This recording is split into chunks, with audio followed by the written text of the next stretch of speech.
That if we just think all this thing is about telling everybody who we are, where's the visitors at? I want you to know something. I appreciate you being here, but I'm not as concerned as you knowing who we are as I am at knowing who you are. For the simple fact that my identity is not important, but God's is. And I want this to be a place, and I challenge your life to be a place where it's not about who you are, but it's about who God is. Identity and relevance. Another example, Matthew chapter 26, and 48. Jesus in the Garden of Gethsemane about to be betrayed. Now the betrayer, which was Judas, had given them a sign saying, the one I shall kiss is the man, seize him. What happened? Jesus was so unidentifiable that whenever they come to arrest him, they couldn't even tell which one he was. Because he was so able to fit in with the people around him to the point that they had to say, this is the one, arrest him. We got guards and people with clubs and swords standing around, and they didn't even know which one to arrest because Jesus didn't look like a Messiah. If he was in the Holiness Church, they would have saw him coming a mile away. And it's okay if that's you. But at the cost, Jesus said, I'll forsake who I am so I can get where you are. Because just like the Good Samaritan, until I can get where you are, I can't help you. Why is it important to fit in? Not saying that you have to conform yourself, because the Bible, first of all, says, be not conformed to this world, but be transformed. So I understand, but you've got to understand, too, that you can't be like the world, but you've got to understand you are of the world. You're born in the world. I heard on the radio, and this is kind of fun. I just want to throw this in and make sure you guys are still with me, not totally bored while we're talking today. I flipped on the radio the other day, and it's a popular station in our area. I won't blast out. You probably know what it is. And there was one of those preachers that got up on there and said, well, bless God, I'm just glad that you're watching my program today. Bless God, and I just want you just to raise your hand right now. Bless God, and just open up that Bible, and bless God. Turn to Luke chapter 9 and bless God, and just raise up your hands and say, well, bless God. Thank you for Luke chapter 9 and bless God. And that's okay. And I was riding down the road with somebody, and they began, and this was an unchurched person, they began to snicker and laugh a little bit. And he's like, do you think he talks like that all the time? Nothing against that. Nothing at all. But it amazed me because many times we think that what's learned behavior and what's identifiable, we think that that's church. We think that's being a Christian. We think that's being a preacher. And the danger is that you'll do what makes you identifiable to that group because you find success in it. And the problem with success is when you have success, it makes it extremely hard to bring change. So it's more easy to talk like that and use those voice inflections and use the learned behavior to fit in with people that respond to that than it is to say, you know what? What can I do to get on this person's level, to influence their life, to bring permanent change? And it's hard in the midst of success to bring change because everybody likes success. This is the place I feel like we are. As a church, as a whole, not just this church, as a whole, everybody, we've got a challenge.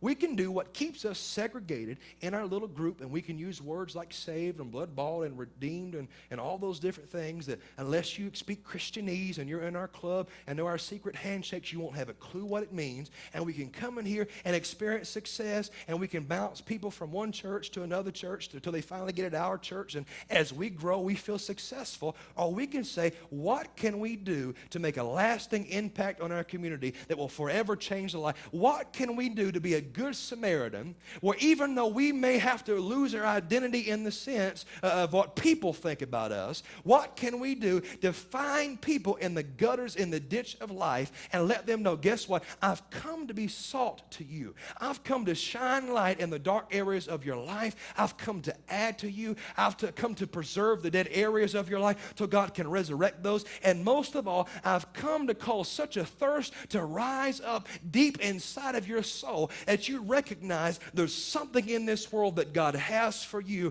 You're not forgotten. You're not the last number on the Rolodex, but God does have your number, and He does have a plan for you. Yes.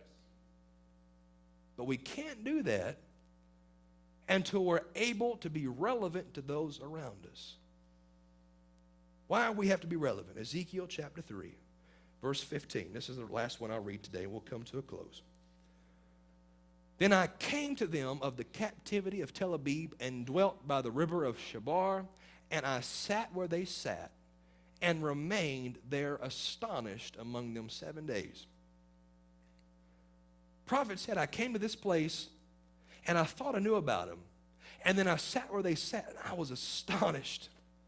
My eyes were opened and I realized something about them I had never seen before. Because until you sit where they've sat, you'll never understand who they are. And it came to pass at the end of 7 days, at the word of the Lord came to me saying, and this is what it said, 17. Son of man, I've made thee a watchman unto the house of Israel. Therefore, hear the word of my mouth and give them warning from me. In essence, God was saying, listen, these same people you're sitting among, I've got a word. I want you to go and tell them. I want you to be my mouthpiece. I want you to communicate to them. But he had to sit where they sat for 7 days, because until you feel what they feel, you'll never relate to them. God could not speak and give direction until the prophet was able to relate to them on their level. Why do you think that the generation we have today considers church irrelevant? Could it be because we've so isolated ourselves and cut ourselves off that we don't even know what it's like to sit where they sat, and we don't know what it's like to feel what they felt? The whole thing with the priest and the Levite in Luke chapter 10 was they couldn't see past where he was to realize he needed help. All they could say is, I don't know why he's there, don't know why he's dirty, don't know why he's messed up. If we're saying, I don't know why they're addicted to crack, I don't know why they're an alcoholic, I don't know why they can't keep their marriage together. And if we keep saying, I don't know why, and we fail to realize they need some help too, until we can sit where they've sat and see the problem and the pain and realize that the circumstance they're in is not who they are, but there's something deeper that needs touched. Yes.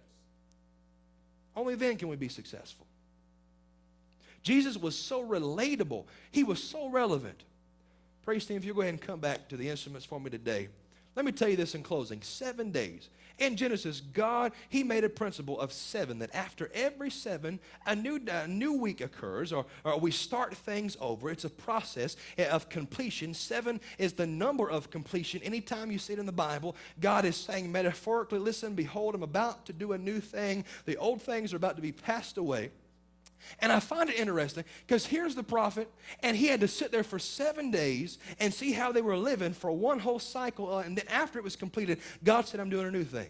What that tells me is that every 7 years, we should reinvent ourselves as a church. For the simple fact that we have to be relevant. Talking about identity and relevance. We have to be relevant. We're living in an age where people want smaller cell phones, faster internet connections, everything unwired, quick fixes, fast food. Well, everybody wants things at an accelerated pace. The danger is most churches are still a carbon copy image of the same way they were 50 years before. Why? Because that's their identity. That's who they are. And that's okay if that's who they want to be, but I would rather lose my identity and become relevant and help somebody through the process. So if that means I've got to show a video clip to spark some interest inside of some of you, I'll do it. If that means we've got to take the lights down low and create a different atmosphere for you to respond better to worship, I'll do it. And if you don't like that, don't fall in love with me. We're just trying to be relevant to a generation that is so media-driven and so entertainment-oriented. Not saying we're trying to entertain you, but we are trying to do it too, because we want you to smile and have a good time. You shouldn't have to come to church and feel like you're sucking on pickles the whole time. You should be able to smile and laugh and have fun, and we should be able to tell some jokes and have a good time. Let God change our life, and then take the same God-changing power we experience in here out there and change somebody else's life. We've got a choice. We can be identifiable by religious standards, or we can say, you know what? I don't care if I get dirty, and I don't care if people say, look how dirty he is. I will get in the mud with you and drag you out by your bootstrap if I have to, because I believe in you and I refuse to allow you, because things happen in life.